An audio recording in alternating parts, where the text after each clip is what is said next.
फिर हमारी बुद्धि में वेदों को समझने का सीमा न रही, तो ऋषियों ने फिर बाद में शास्त्रों को उत्पन्न किया, रचना की थी। जब शास्त्र भी समझ में नहीं आए तब पुराणों की रचना की है। कोई व्यर्थ नहीं किया है। और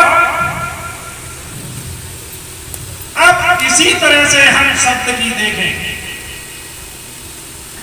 जितना हम इन आंखों से देख रहे हैं, मात्र 5% खिंच के देख पा रहे इन आंखों से। अत्यंत रूप में ऐसे अनेकों ब्रह्मांड विराजमान हैं और उन्हीं जिसे आप शब्द कह रहे हैं, उन ब्रह्मांडों में वो शब्द विराजमान हैं। चाहे आप वामन अक्षर से कहें, चाहे कुछ भी कहें, जब हम बाहर के शब्द सुनना बंद कर देंगे, उसी समय पर घर बैठे चाहे बाहर बैठे शांत वातावरण में वामन अक्षर से न्यारा वो शब्द तुमको सुनाई देगा। न कान बंद करने की जरूरत, न खोलने की जरूरत है। क्यों? अब विचार के देखें, शब्द किसमें व्याप्त है? शब्द भी तो कहीं से आगमन हुआ। शब्द कोई ब्रह्म तो है नहीं। क्योंकि जिसके द्वारा रचना होती है वो अपूर्ण होता है। अब ये देखिए, संसार की रचना यह प्रकृति के द्वारा हुई है। आत्मा हमेशा अकर्ता है, वो हमेशा अकर्ता ही रहेगा। और ये हम कहें कि तुम्हारी आत्मा अलग है, हमारी अलग है, तो हमने उस आत्मा को जाना ही नहीं है। आत्मा विश्व की एक है। जब तक हम अलग अलग आत्मा को माने हुए हैं, तो हमने उस आत्मा को समझा नहीं है। क्योंकि अब समझने का तरीका देखें, जब तक हमारी बुद्धि संकालु रहेगी, तब तक हम कोई चीज नहीं समझ पाएंगे। चाहे कितना भी सतगुरु बड़ा आ जाए, उसकी बात भी हमारी समझ में नहीं आएगी, जब तक हमारे अंदर से संकालु वृत्ति नहीं जाएगी। जैसे उदाहरण से आप देखें, भगवान शंकर और सती जी गए थे अगस्त ऋषि के पास में, तो सती की संकालु बुद्धि हुई ऋषि के ऊपर भी, और भगवान राम को देखकर भी संकालु बुद्धि हुई थी। जब संकालु बुद्धि होती है तो आपको तन को जलाना पड़ेगा और मन को खिचड़ की ओर ले जाना पड़ेगा। और हमेशा जो चीज पैदा हुई है वो अपने समय पर निश्चित समय पर नष्ट होने वाली है। चाहे ज्ञानी हो चाहे अज्ञानी हो, कोई हो, जो चीज पैदा हुई है वो निश्चित समय पर नष्ट अवश्य होगी। अब ये देखे कि ज्ञान की जरूरत क्यों पड़ी? हमेशा दुख को दूर करने के लिए सभी झंझटों की जरूरत पड़ी है।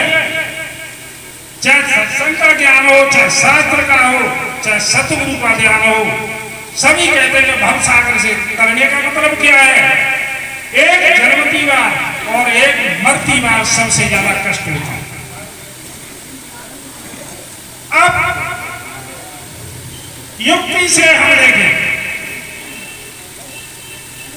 हमारे तुम्हारे अंदर बहुत बड़ा कष्ट हो और डॉक्टर हमारी स्मृति नाड़ी को एक शब्द से पंच कर देता है, चाहे हमको कितना भी काट दे, हमको जरा भी कष्ट नहीं है।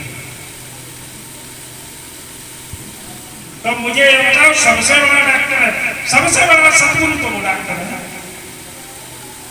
जब उसने तुम्हारी स्मृति नाड़ी को पंच किया है, तो तो तुमको किसी भी तरह का कष्ट नहीं होगा।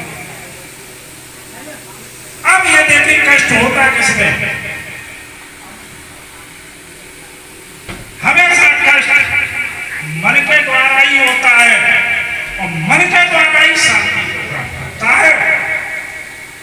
हमेशा जितने हम जप करते हैं अपने मन की शांति के लिए करते हैं, क्यों? हमारे मन की एक विशेषता ऐसी है, कभी भी ये एक चीज को महत्व नहीं देता है और सभी का अनुभव है। आज तुमको कोई चीज अच्छी लगेगी, हमें ये नहीं है कि हमेशा वो अच्छी लगे बनी रहे तुम्हारे लिए, कभी नहीं होगी। तब वो दूसरी तरफ फिर चलने लगेगा। इसी तरह से जो संत महापुरुष हुए हमारे, उन्होंने उस नाम का जब से तुमको जोड़ाएगा, उधर राग बना हुआ था, इधर राग की तरफ चले, तब इस राग से कम होंगे। अब धीरे धीरे मन फिर पल्ली तरफ झुकाव करने लगेगा। अब करेगा कैसे? ये तो है नहीं है कि एक दिन में कर जाए कि 4 दिन में कर जाए। उसका हमको जैसी संगत का हम जाप कर रहे हैं, उस संगत में हमको मन को रखना पड़ेगा, अपने स्थूल शरीर को भी रखना पड़ेगा। जब और यदि हम कितना भी जाप करें, असंगत को में यदि रहेंगे तो उसका कुछ प्रभाव होने वाला नहीं है। क्यों? दवा और परहेज दोनों चीज जरूरी है भाई। जब तक आप परहेज नहीं करेंगे तब तक एलर्जी का रोग कभी भी जाने वाला नहीं है, चाहे कितने भी बड़े डॉक्टर से हम दवा ले लें। भाई एलर्जी का रोग तो ये छुआछूत का है, जब तक इससे दूर नहीं होंगे तब तक नहीं। अब दूर का मतलब क्या है? ये नहीं है कि यहां से आप घर छोड़ करके चले जाएं। ये क्या पता, सबसे पहले तो हमको भोगों से हमारा मन तृप्त हुआ है या नहीं हुआ। यदि भोगों से मन तृप्त हुआ है तब शांति प्राप्त होगी। यदि भोगों से मन नहीं तृप्त हुआ है तो तुमको शांति प्राप्त होने वाली नहीं है। पहले भोगों से तृप्त होना पड़ेगा। ये नहीं कि हम भोग लें उसके बाद तृप्त हो जाएंगे, ऐसा कभी नहीं है। मन की चाल ये भी गड़बड़ है, बार बार इसको अभ्यास ही चीज का कराया जाएगा तो मुझसे तृप्त होने वाला है। क्यों? ये मानो एक पशु एक साकर में होकर मार देती है और साकर किसे मतलब ये घूटे में। अब घूटा क्या है? एक मन है तुम्हारा, और साकर क्या है? ये भाषाएं हमारे तुम्हारी मन की जो निकल करके जा रही है। जब घूटा ढीला होगा तो ये वासनाएं घूटा सभी में उसको खींचने जाएंगे, अंदर से जाकर के भोग की प्राप्ति करेंगे और भोगों की तरफ जब प्रति जाए तो अपने मन पर कबराई रखोगे धीरे धीरे, और उसे वहां से जिस प्रकार की विकारता हमारे तुम्हारे अंदर उससे असंगत होना पड़ेगा। तब घूंटा तुम्हारा मजबूत होगा।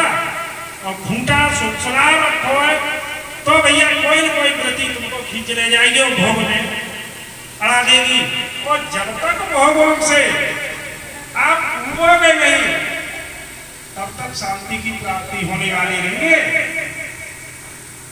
क्यों? दूसरी वृत्ति आती है मुमुक्षुता।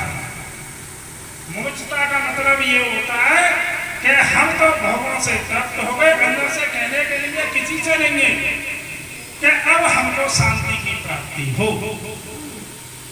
जब हमको मुमुक्षुता की वृत्ति में जाएंगे तब शांति प्राप्त होगी। तब तीसरी वृत्ति फिर ही वहां पर पैदा होगी। तब हमको जिज्ञासु बनेंगे और जिज्ञासु रहेंगे तब तक ज्ञान पास आने वाला नहीं है।